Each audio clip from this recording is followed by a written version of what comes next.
Hey crew, it's Ben, and I'm back with another Bible study. Today we are going to be getting back into Leviticus. We will be talking about the results of breaking the law. So if you are easily offended by violence, this is probably not going to be the Bible study for you.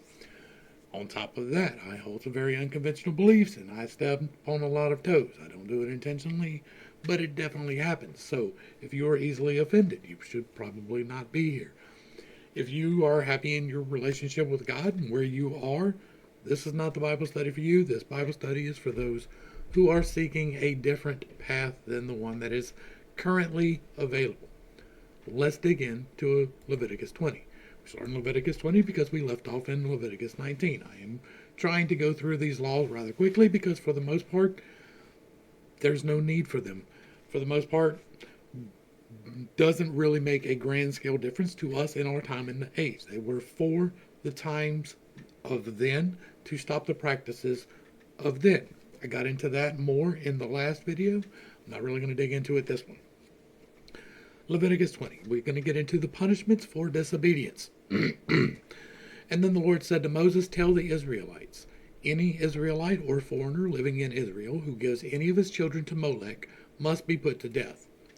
I want to iterate here that the forces are very much real, the entities are very much real, and that people tend to dismiss them when they should not.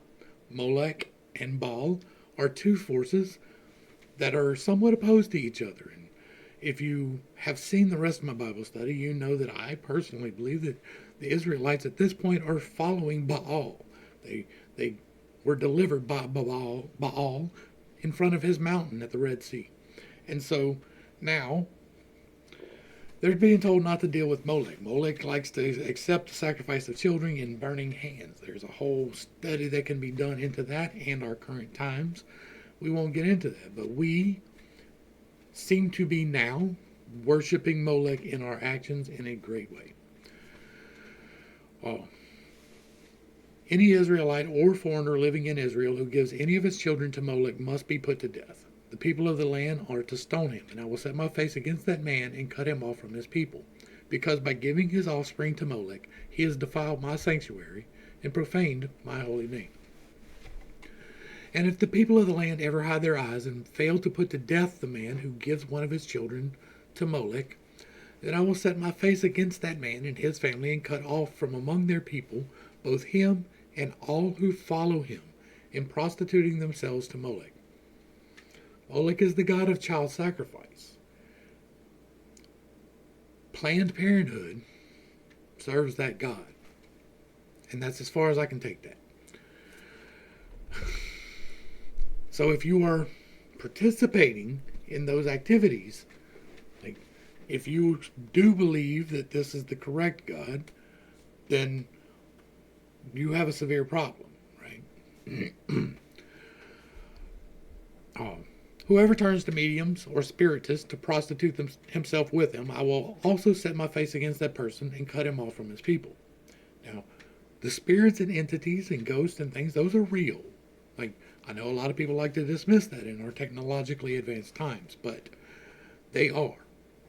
I don't have to convince you. I have zero evidence that I can show you, but I know.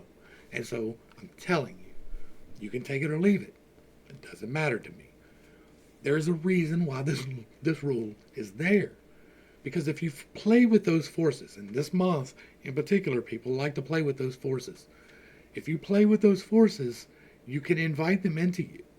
They can take residence inside of you. They can become a whole spirit out of you. And so you need to not associate with the dead. They're there, right? The soul is eternal. So, I believe that we go back to the Father, unless you are energetically bound here through your own will. So the people who remain here are the bad people. They're refusing to return. They are intentionally fouling the energies, is the best way to put that. And so do not talk to them. It is for your own good. I can't stop you, but I can tell you it is a bad thing to do. Now, What they're telling them to do, that was common, right? The reason we have these rules, and we're changing the rules now, is because these were common practices. The things that they were talking about, people did with no consideration whatsoever. They dealt with the spirits and the mediums and the prognosticators, the people who try to see the future and to shape the future through their visions. This was stopping that. This was changing a conception. This was changing a viewpoint altogether. Consecrate yourselves, therefore, and be holy, because I am the Lord your God, and you shall keep my statutes and practice them. I am the Lord who sanctifies you. If anyone curses his father or mother, he must be put to death. He has cursed his father or mother, his blood shall be upon him. All right, I'm going to get a sip of water before we get into this. The punishments for sexual immorality. If a man commits adultery with another man's wife, with the wife of his neighbor, both the adulterer and the adulteress must surely be put to death. If a man lies with his father's wife, he has uncovered his father's nakedness. Both must be surely put to death. Their blood is upon them. If a man lies with his daughter-in-law, both must surely be put to death. They have acted perversely. Their blood is upon them. If a man lies with a man as with a woman, they have both committed an abomination. They must surely be put to death. Their blood is upon them. If a man marries both a woman and her mother, it is depraved. Both he and they must be burned in the fire, so that there will be no depravity among you. If a man lies carnally with an animal, he must be put to death. You are also to kill the animal. If a woman approaches any animal to mate with it, you must kill both the woman and the animal. They must surely be put to death. Their blood is upon them.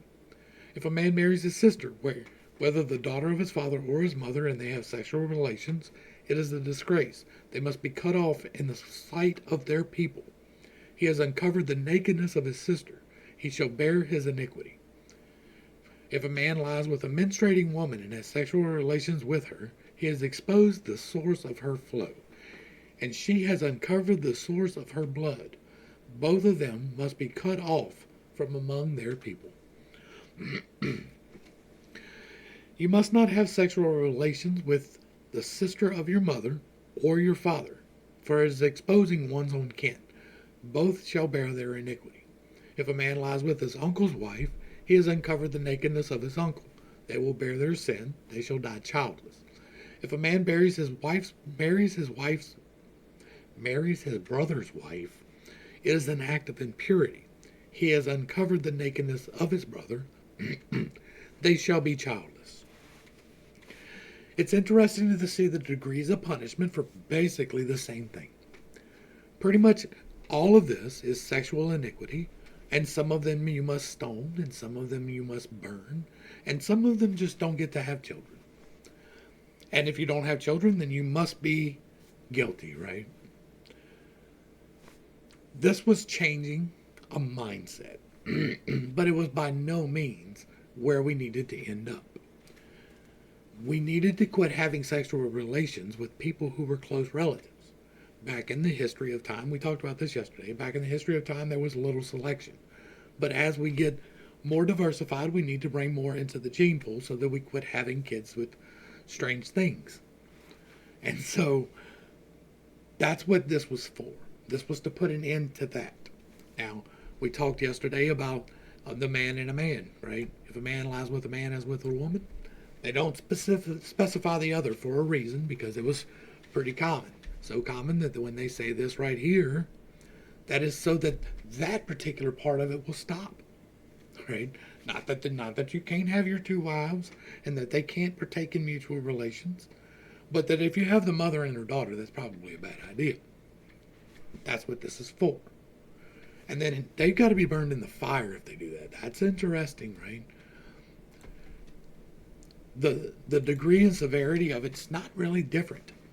If you're taking advantage of your sister and you're having relations with them, then, that's one punishment. But if you lie with your uncle's wife, well, they just die without kids. There's no justice in that system. The reasoning is there. There's a reason to have these things, but there's no justice there. Now, I personally believe that if God had come down and written out these rules, then he would have had the foresight to write them down correctly. That's where I stand. But it accomplished its purpose. It unified a people into a set apart people, into a people who were doing things differently than everyone around them, and brought prosperity to themselves by doing so. Holiness required a priest. And then the Lord said to Moses, "Speak to Aaron's sons, the priests, and tell them that a priest is not to defile himself for a dead person among his people, except for his immediate family, his mother, father, son, daughter, or brother, or his unmarried sister, who is near to him, since she has no husband. He is not to defile himself for those related to him by marriage, and so profane himself." So now we're taking away the responsibility for the dead from the priests, unless it is your personal ones, right? So they get all of the regalia, they get all of the ceremony, they get all of the honor and the things that come from being the priest and the ruling class. But you're taking away the responsibilities that they are supposed to give back to the people. The thing a priest does when he says the last rites or he performs the burial ceremony is giving the closure of the intervention of God through the priest to the family. You're taking that away. Now it's not their responsibility anymore. Because, the Levitical order is what Leviticus is about. Priests must not make bald spots on their heads, shave off the edges of their beard, or make cuts in their body. Now that's the tonsure, that's all kinds of things, like cutting just a goatee. All of that is covered here. Throughout history, that's obviously been quite misinterpreted, even though people think that they're doing the right thing. They must be holy to their God and not profane the name of their God. Because they present to the Lord the offerings made by fire, the food of their God, they must be holy. Because God's got to eat. God's got to eat. A priest must not marry a woman defiled by prostitution or divorced by her husband, for the priest is holy to God. Well, that gets thrown on its ear later in the book, right? So, we'll get to that. You are to regard him as holy, since he presents the food of your God. He shall be holy to you, because I the Lord am holy, I who set you apart. If a priest's daughter defiles herself by prostituting herself, she profanes her father, and she must be burned in the fire. Because everybody knows that the priest's daughters always act the best. They are always acting the best.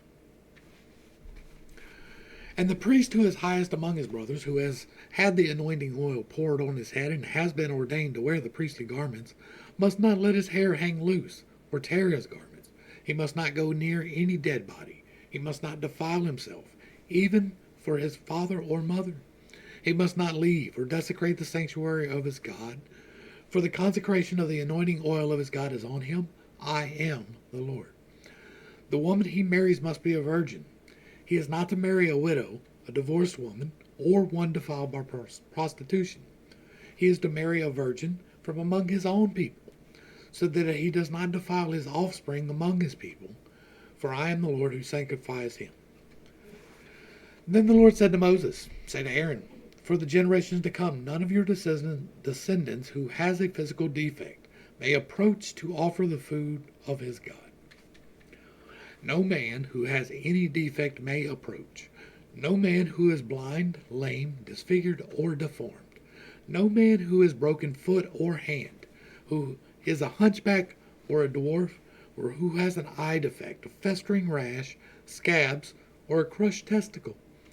No descendant of Aaron, the priest who has a defect, shall approach to present the offerings made by fire to the Lord. Since he has a defect, he is not to come near to offer the food of his God. He may eat the most holy food of his God as well as the holy food, but because he has a defect, he must not go near the veil or approach the altar, so as to not desecrate my sanctuaries. For I am the Lord who sanctifies them. And Moses told this to Aaron and his sons and to all the Israelites. That's some interesting restrictions there, right? That's some very necessary laws, because if somebody is born with a birth defect, They should be excluded. That's what's being said here. Yeah, you feed them. Don't kill them like the other people do, because that's what happened to them normally, right? And in the culture they're coming out of, they got sacrificed to Moloch. That was the easy sacrifice. Yeah, this one's deformed. Give it to Moloch. Burn him in the hands. That's what they did. Now, that's not right by any means. I have a special place for special needs. I love the purity of special needs people. I am a disabled person, right? I have all kinds of problems. So I would be excluded. It's arbitrary. It's only there to reinforce the power of the Levitical order. In order to say that the priests are set apart and better than, there can be no defect. That's the point. That's why they have that. The restrictions against the unclean. And then the Lord said to Moses, tell Aaron and his sons to treat with respect the sacred offerings that the Israelites have consecrated to me, so that they do not profane my holy name. I am the Lord. Tell them that for generations to come, if any of their descendants in a state of uncleanness approaches the sacred offerings that the Israelites consecrate to the Lord, that person must be cut off from my presence. I am the Lord. If a descendant of Aaron has a skin disease or a discharge, he may not eat the sacred offerings until he is clean.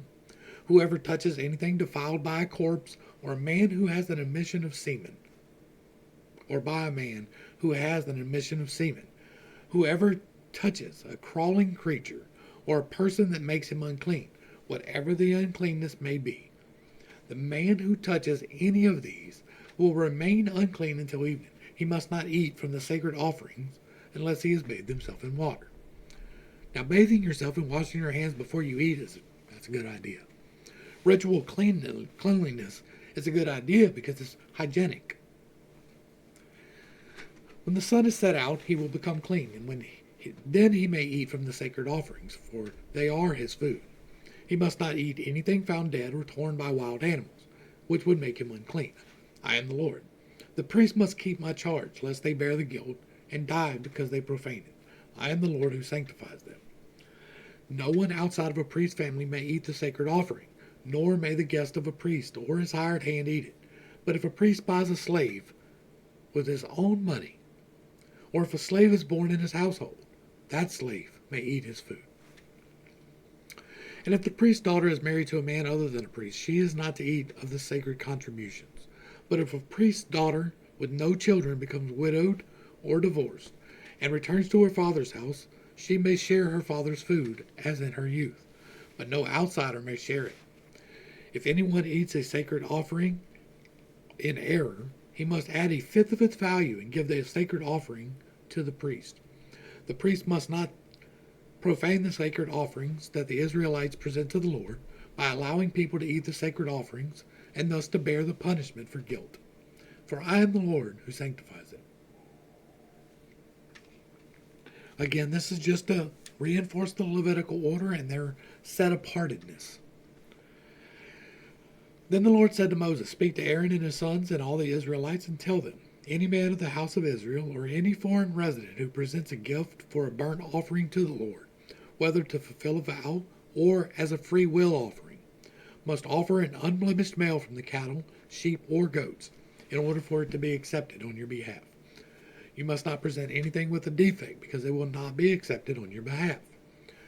When a man presents a peace offering to the Lord from the herd or flock to fulfill a vow, or as a free will offering, it must be without blemish or defect to be acceptable. You are not to present to the Lord any animal that is blind, injured, or maimed, or anything with a running sore, a festering rash, or a scab. You must not put any of these on the altar as an offering made by fire to the Lord. You may present as a free will offering an ox or a sheep that has a deformed or stunted limb, but it is not acceptable in fulfillment of a vow. You are not to present to the Lord an animal whose testicles are bruised, crushed, torn, or cut. You are not to sacrifice them in your land. Neither you nor a foreigner shall present food to your God from any such animal. They will not be accepted on your behalf because they are deformed and flawed. And then the Lord said to Moses, when an ox, sheep, or a goat is born, it must remain with its mother for 7 days. From the 8th day on, it will be acceptable as an offering made by fire to the Lord. You must not slaughter an ox or a sheep on the same day as its young. When you sacrifice a thank offering to the Lord, offer it so that it may be acceptable on your behalf. It must be eaten that same day. Do not leave any of it until morning. I am the Lord. You are to keep my commandments and practice them. I am the Lord. You are not to profane my holy name. I must be acknowledged as holy among the Israelites. I am the Lord who sanctifies you, who brought you out of the land of Egypt to be your God. I am the Lord. And in case you didn't know, He is the Lord. All right, I'm going to look and see where we're at. Okay, we still have quite a bit of time left. So we may wind up getting through most of this today. I'm speeding through the laws and the repercussions because for a large part they are not for us. I've already covered that. I've already talked about that. There's no need to get into it. The feast, however, the feasts are timing. They mark out the year. They let you know when to plant, when to harvest, when to celebrate, what to do when. For that alone, that would be great. They're to let us know going forward into the future of things to come. A lot of people believe that Jesus' coming was the fulfillment of the promises laid out in these feasts. Let's talk about it. So the feast and the Sabbath. And then the Lord said to Moses, speak to the Israelites and say to them, these are my appointed feasts, the feasts of the Lord that you are to proclaim as sacred assemblies. For 6 days work may be done, but the 7th day is a Sabbath of complete rest, a day of sacred assembly. You must not do any work wherever you live. It is a Sabbath to the Lord.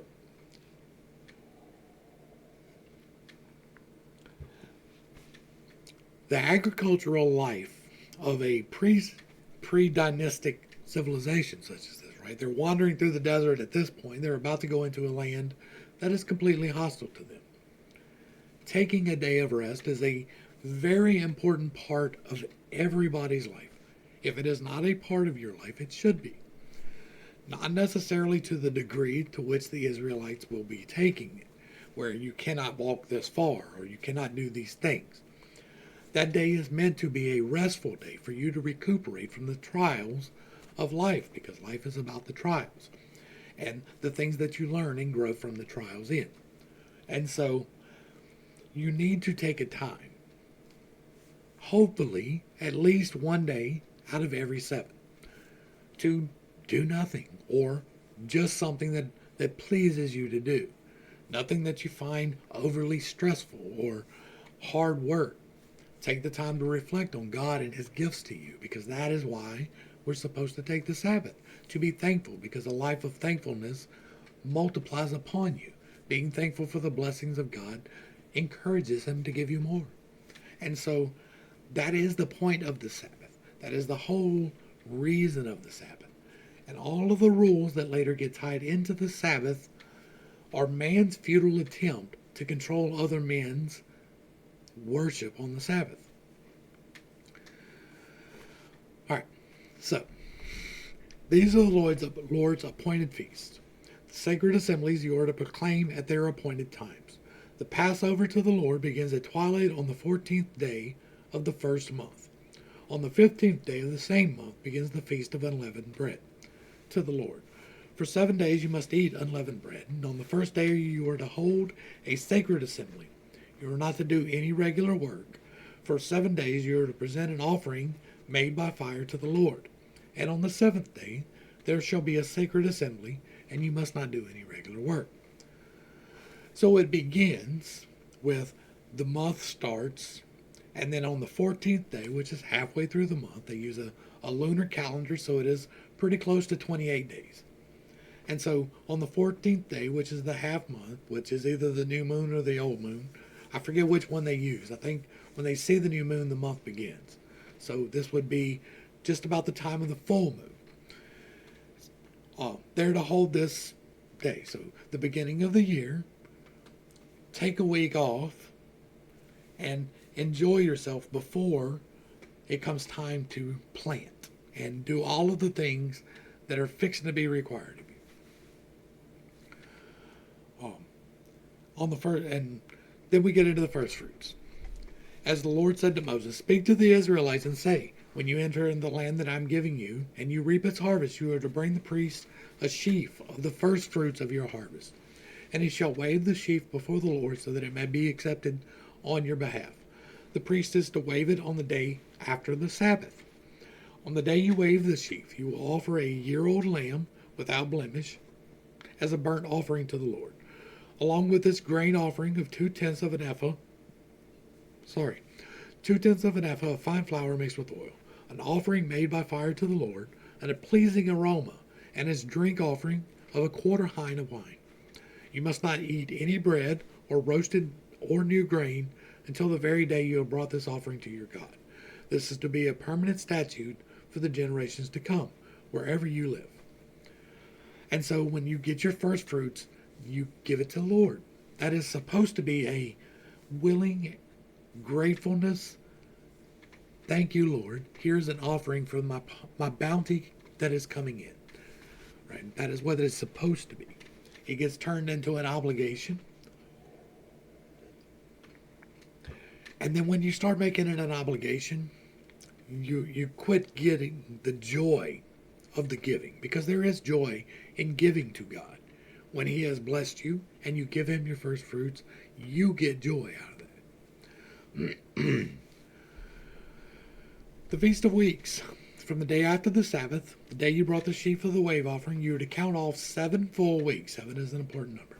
You shall count off 50 days until the day after the 7th Sabbath, and then present an offering of new grain to the Lord. So you give your first offering, and then at the end of the 7 weeks, you give another offering. Bring 2 loaves of bread from your dwelling as a wave offering, each made from 2/10 of an ephah of fine flour, baked with leaven, as the first fruits to the Lord. Along with the bread, you are to present 7 unblemished male lambs, a year old, 1 young bull, 2 rams, and they will be a burnt offering to the Lord, together with their grain offerings and drink offerings, an offering made by fire, a pleasing aroma to the Lord.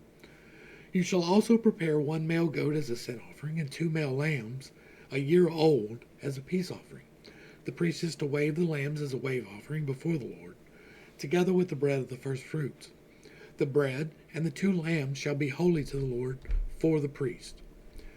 On that same day you are to proclaim a sacred assembly, and you must not do any regular work. This is to be a permanent statute wherever you live for the generations to come. When you reap the harvest of your land, do not reap all the way to the edges of your field, or gather the gleanings of your harvest.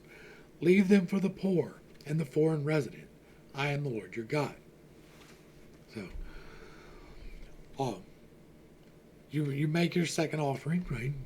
And then you come in and you bring in another offering. You bring in the offering of the lambs, the bull, and the rams, and that's a burnt offering in gratitude for your harvest and your crops and your flocks.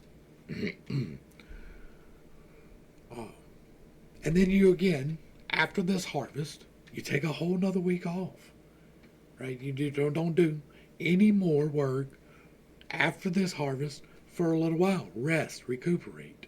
The rest and recuperate we tend to leave off as a society here in the United States. And so it is an important part that we need to start paying more attention to. The Feast of Trumpets. Like already we've seen they've had like two week vacations. The Lord said to Moses, speak to the Israelites and say, on the first day of the 7th month you are to have a day of rest, a sacred assembly announced by trumpet blast. You must not do any regular work, but you are to present an offering made by fire to the Lord. This is a day prophetically still to come. This is what we are looking for prophetically. Like the ones before were Jesus' birth, death, and resurrection, right? That is how it is interpreted by a large sum of people. The rest are the ones to come. The Day of Trumpets, the Day of Atonement, and the Feast of Tabernacles are the feasts yet to be fulfilled. The fall feast. So this is just giving them a day off before the fall harvest, right? Like that's what's happening here. And then the Day of Atonement is right after that. This is when they make restitution for the sins they have had the year before. It is a yearly occurrence, then you're supposed to follow all the tenets, right? And again the Lord said to Moses, the 10th day of the 7th month is the Day of Atonement. You are to hold a sacred assembly and humble yourselves. Present an offering made by fire to the Lord. On this day you are not to do any work, for it is the Day of Atonement, when atonement is made for you before the Lord your God. If anyone does not humble himself on this day, he must be cut off from his people. I will destroy from among his people anyone who does any work on this day. You are not to do any work at all. This is a permanent statute for generations to come. Wherever you live, it will be a Sabbath of complete rest for you, and you shall humble yourselves. From the evening of the 9th day of the month until the following evening, you are to keep your Sabbath. Again, these mark out the times of the year. They give very specific instructions religiously on how you are to maintain yourself in the rightness of God. And it gives you time off, right? Time off is, again, a very important thing for mental health, physical health, all together. And the Feast of Tabernacles, which is the final feast, right? And then the Lord said to Moses, speak to the Israelites and say, on the 15th day of the 7th month of the Feast of Tabernacles, to the Lord begins, and it continues for 7 days. On the first day there shall be a sacred assembly. You must not do any regular work. And for 7 days you are to present an offering made by fire to the Lord. On the 8th day you are to hold a sacred assembly and present an offering made by fire to the Lord. It is a solemn assembly, and you must not do any regular work. These are the Lord's appointed feasts, which you are to proclaim as sacred assemblies, for presenting offerings by fire to the Lord, burnt offerings and grain offerings, sacrifices and drink offerings, each on its designated day. These offerings are in addition to the offerings for the Lord's Sabbath, and in addition to your gifts, to all of your vow offerings, and to all of the freewill offerings you give to the Lord. On the 15th day of the 7th month, after you have gathered the produce of the land, you are to celebrate a feast to the Lord for the 7 days. There shall be complete rest on the first day, and also on the 8th day. On the first day you are to gather the fruit of majestic trees, the branches of palm trees, and the boughs of leafy trees and willows of the brook. You are to rejoice before the Lord your God for 7 days. You are to celebrate this as a feast to the Lord for 7 days each year. This is a permanent statute for generations to come. You are to celebrate it in the 7th month. You are to dwell in booths for 7 days. All the native born of Israel must dwell in booths, so that your descendants may know that I made the Israelites dwell in booths when I brought them out of the land of Egypt. I am the Lord your God. So Moses announced to the Israelites the appointed feast of the Lord. Now, these last 3 are considered prophetically to be yet to come. I personally believe that what we will see will be, or first we will hear the incoming wah, wah, wah, wah, wah of the electromagnetics. I have talked about it before. Then, I think we will see the sign in the sky, signaling the time of atonement. And it will be a visible, unmistakable sign that will cause terror across the entirety of the globe. It will not be, this is on these people specifically for a specific time. It will be something we see coming, and it will be significant, and there will be no mistaking it. It will not be something that people will be like, is that the sign? It will be something that is the sign. And if you don't see that, we are not there. But once we see the sign of the Day of Atonement, the coming of the Lord, or the blue star Kachina, or whatever you happen to believe it will be, then we will be required to be in the wilderness for 7 days. We will be living in tents for 7 days, and we will be living in the joy and the glory of the Lord, because He will be providing. That's what I personally believe, that these are signifying to come. I hold unconventional beliefs, and so you're free not to believe that. I'm going to go ahead and wrap this up. We will be doing one more day in Leviticus, and then we will be finishing up. But honestly, Leviticus is not the book I'm worried about. I want to get to the prophecies. I want to get to the prophets and the judges and all of the things that are contained in the old histories that we need to be paying attention to for what is coming. There's an awful lot of people that believe that when we get to this day, right, the Feast of Trumpets, let's do it this way so that it highlights correctly. There's people that believe that when we hear that trumpet, they will be going somewhere. And that is true. You'll be going to the booger woods, or you will be going home, but not the way that you think. The great martyrdom will be us. It will be us, and it may be sooner than we would like. There is situations currently going off that lead me to think that there will soon be a covenant with many. And on the other side of that covenant with many, it will be affirmed. And then they will be given leave to do what needs to be done. The great martyrdom of the saints will begin, the assembly before the throne. The white robes will be handed out because they will be earned through the blood of your faith. We will get into that more when we get into prophecy and when we get into the book of Revelation and what it actually says as opposed to what people believe. But there is no rapture. What is coming is to be endured. That is truth.